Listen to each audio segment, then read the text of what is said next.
Dear students, Assalamu alaikum. Today we are going to talk about our course Physiology and Immunology, course code CHEM444. This is lecture number 3 and the topic of our today's lecture is Biochemistry of tears.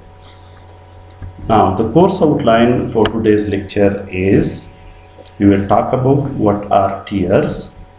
We will talk about the tear film. This will be followed by briefly trying to understand about drainage of tear film. We will talk about the types of tears. Then we will talk about composition of human tears. We will talk about function of tears. And then we will talk about the diseases that are associated with tears. Now, moving towards our lecture, what are tears? Tears are the liquid product of a process of lacrimation due to clean and lubricate the eyes. So basically, tears are helpful for cleaning the eyes and to keep the eyes lubricated. Now, in humans, the tear film coating the eye, known as the precorneal film, has 3 distinct layers from the most outer surface. The lipid layer contains oils secreted by the meibomian glands or dorsal glands.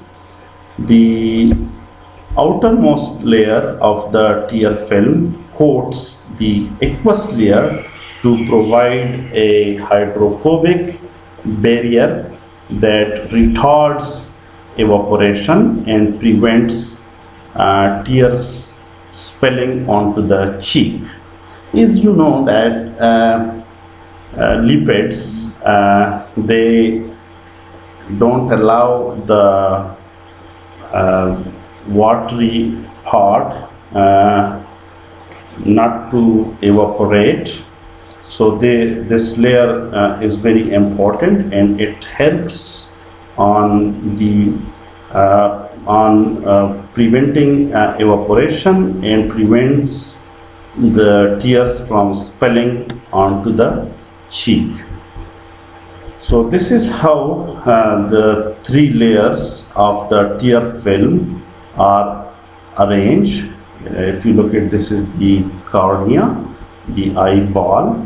One can see that the 3 layers. The lipid layer is the outermost layer, one in the red. It provides a kind of barrier which provides an environment which prevents evaporation and also prevents the tear film from tears from being secreted onto the cheeks. Now the second layer, the bigger one, is aqueous or watery layer. You can see that this is the bigger portion, and the third one is the mucin layer. So this is how the 3 layers of the tear film are arranged, and this is how they look like. Now, the aqueous layer contains water and other substances such as protein, for example, tear lipocalin, lactoferrin, lysozyme, and lecithin, secreted by the lacrimal gland. The aqueous layer serves to promote spreading of the tear film, control of infectious agents, and osmotic regulation. So these important functions like promoting the spreading of the tear film, control of infectious agents, and osmotic regulation They are provided by the aqueous layer of the tear film. Now the third layer, the mucus layer, contains mucin secreted by the conjunctival goblet cells, the innermost layer of the tear film. It coats the cornea to provide a hydrophilic layer that allows for even distribution of the tear film as well as mucus covering of the cornea. This is again another view of the lacrimal film. One can see the mucus layer, the aqueous layer in between, and the lipid layer, as you can see in this diagram. This is the lacrimal gland, and this is meibomian gland, and this is pointing to conjunctival goblet cells. So this is how diagrammatically it looks like. Now we have to understand the drainage of tear film. Now, we know that tears, they drain away through two small openings. One is puncta at the lacrimal punctum, at the inner corner of the eye, into lacrimal caniculi. From there, the tears pass into the nasal cavity via the lacrimal sac. One can see it in the diagram.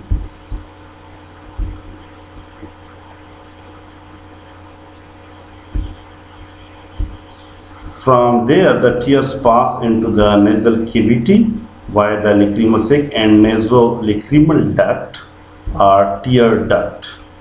So this is the lacrimal sac, and this is the nasolacrimal duct, and this is how the tear film is drained. Now we have different types of tears. One is the basal tears. As its name indicate, basal tears basically means that the tears that are normally present in the eyes. In healthy mammalian eyes, the cornea is continually kept wet and nourished by basal tears. So these are the tears that are normally present in the normal situation, and the function of these tears is to keep the cornea wet and nourished by basal tears.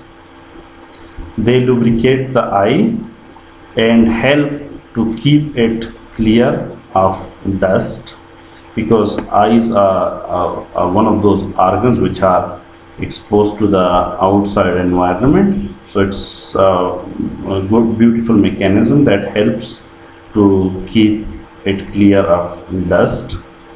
Tear fluid contains water, mucin, lipids, lysozyme, lactoferrin, lipocalin, lecithin, immunoglobulins, glucose, urea, sodium and potassium. Some of the substances in lacrimal fluids, such as lysozyme, fight against bacterial infection as a part of the immune system.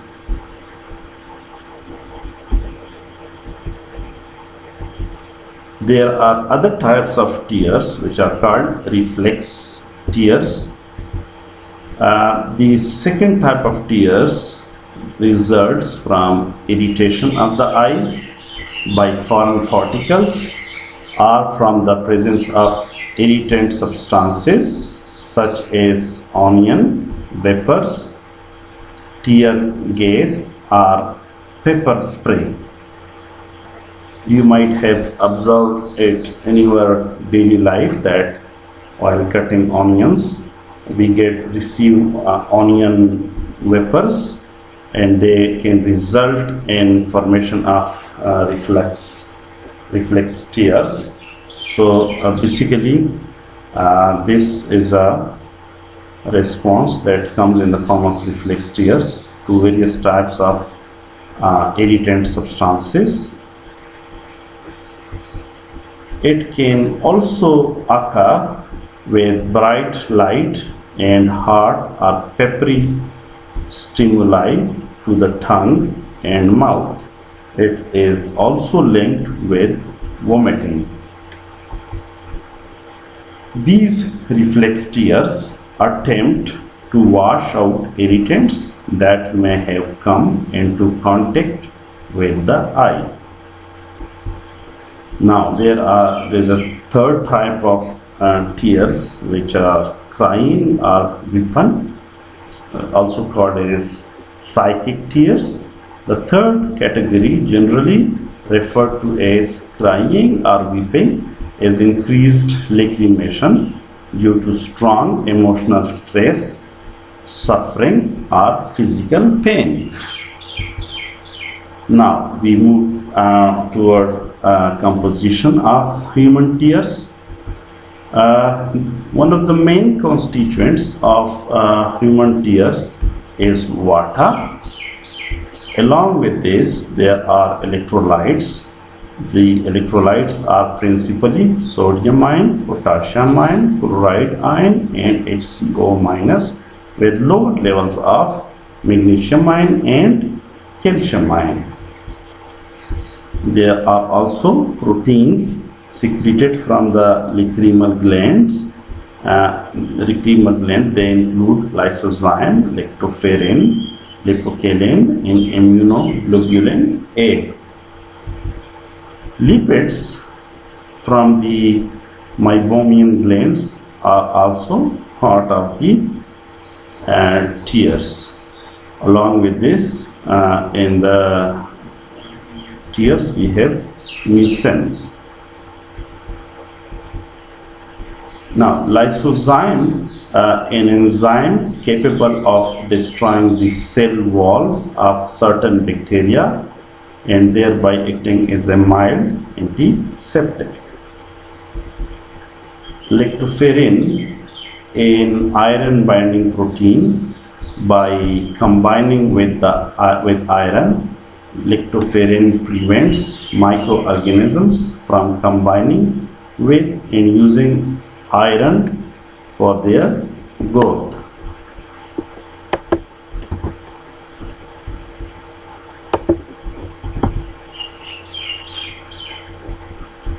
The levels of the major tear proteins are known to decline with age.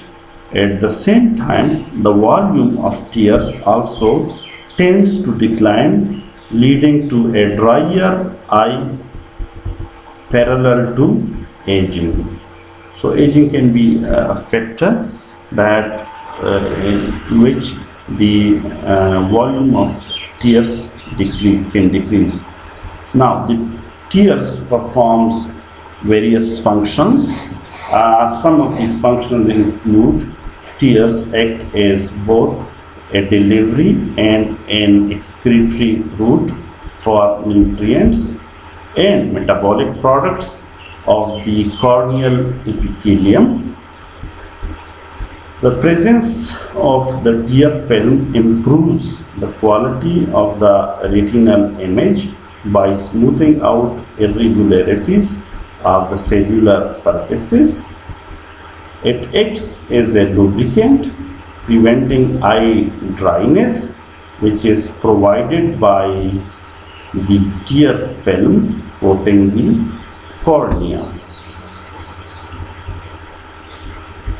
It plays a protective role against infection, carried out mainly by its protein content of lysozymal enzymes, lactoferrin, secretory immunoglobulin A.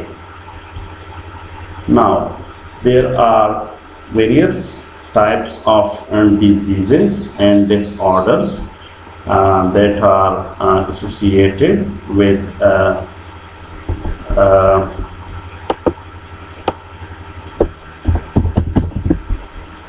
which are associated with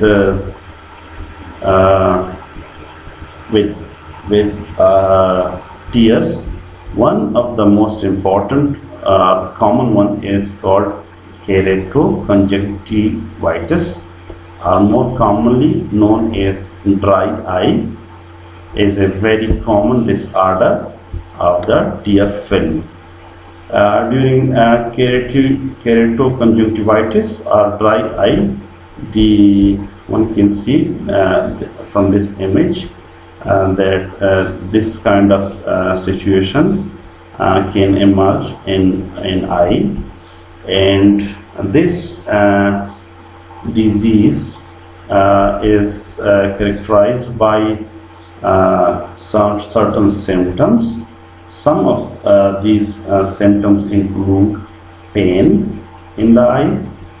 It also includes light sensitivity. It may result in a gritty sensation. It can result in a feeling of a foreign body or sand in the eye. The person suffering from this kind of situation feel that if a foreign body or sand or something is stuck in the eye, so this can be related with a dry eye. Along with this, there is a feeling of itching, and redness can be observed in the eye. As one can see from the previous slide, the person suffering from keratoconjunctivitis, one can see the eye is red. So these are this is situation. Also, it can result in blurring of vision. So these are the different possible symptoms that can result in dry eye disease. So with this we can get to know that tears are a very important part of our eyes protection. They not only help to keep our eyes lubricated, but to the different proteins that it secretes, like lysozyme. They can also act as mild antiseptic agents, and they help our eyes and protect our eyes from different types of diseases. So in case a person's tears formation is impaired, it can result in diseases. So in this situation, the formation of the tears is a blessing, and they help to protect our eyes from different possible diseases. So this is the end of our lecture, and if you have any questions, please let me know. I will be very happy to answer any question from your side. I hope you enjoyed the lecture. Thank you very much, and see you in the next lecture. Allah.